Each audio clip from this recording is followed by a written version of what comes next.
আসসালামু আলাইকুম। আশা করি আপনারা ভালো আছেন। আলহামদুলিল্লাহ আমরা ভালো আছি। আজকে সারাদিন কি কি করি দেখতে থাকুন, অবশ্যই আপনাদের ভালো লাগবে। প্রতিদিন একই কাজ, বিনা বেতনের চাকরি করতে হবে। ভালো লাগলেও করতে হবে, খারাপ লাগলেও করতে হবে, কিচ্ছু করার নাই। সকালবেলার খাবারটা মাদ্রাসায় দিতে হয়, দুপুরবেলা বাড়িতে আইসা খায়। সারাদিন তো বাড়িতে বসেই থাকি, যাই একটু হাইটে আসি, খাবারটা দিয়ে আসি, ভালোই লাগে। মেয়েটারও দেখে আসি। দোকানে আসলাম কিছু প্রয়োজনীয় সদাইপাতি নিবার। কাবের ভাইয়ের দোকানে আসলে 2 ঘন্টা হাতে রেখে আসতে হয়, এত মানুষের ভিড়। মাশাল্লাহ অনেক বিক্রি হয়, কিন্তু হ্যাঁ একা হাতেই বিক্রি করে, এই জন্য একটু লেট হয়। আর এলাকার সবাই হের কাছ থেকে সদাই নেয়, অনেক ব্যবহার ভালো, হের অনেক ভালো মানুষ। বাড়িতে আইসা পড়ছি। বাড়িতে আইসা সকালবেলার হালকা পাতলা কিছু নাস্তা খেয়ে নিলাম। অল্প কয়টা কাপড় হইল পাউডার দা ভিজিয়ে রাখছিলাম, কাইচা ছাদে দিলাম, কিন্তু রোদ নাই, বৃষ্টি বৃষ্টি ভাব।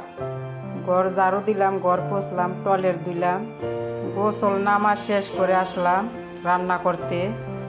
প্রতিদিন রান্নার পরে গোসল করি, আজকে আগেই শেষ করলাম গোসল টোসল সমস্ত কিছু।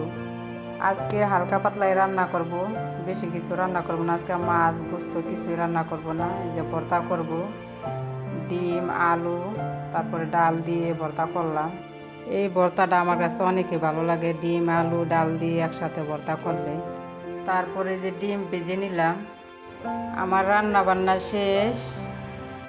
ডাল রান্না করলে ইসরাত আবার বলবে যে ডিম ভাজা ছাড়া ডাল ভালো লাগে না, তাই ডাল রান্না করলে সবসময় ডিম ভাজা রাখতে হয়।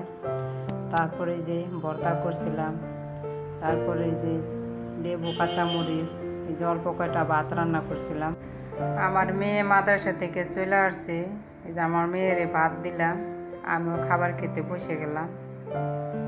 আজকের রান্নাটা অনেক ভালো হয়েছে, ডালটা অনেক মজা হয়েছিল, ভর্তাটা অনেক মজা হয়েছিল, অনেক ভালো হয়েছিল। এই সাধারণ খাবারই কিন্তু অনেক অসাধারণ লাগে মাঝে মধ্যে। বিকেলবেলা জাম্বুরা ভর্তা খেলাম। আমার ছোট মেয়েটার জন্য ঘরে কিছু না কিছু রাখতেই হবে, ওই আবার ভর্তা মর্তা আবিজাবি পছন্দ করে। এই যে রাত্রে চানাচুর মাখা খেলো ইসরা। আজ এ পর্যন্তই। ভালো লাগলে অবশ্যই সাবস্ক্রাইব করবেন।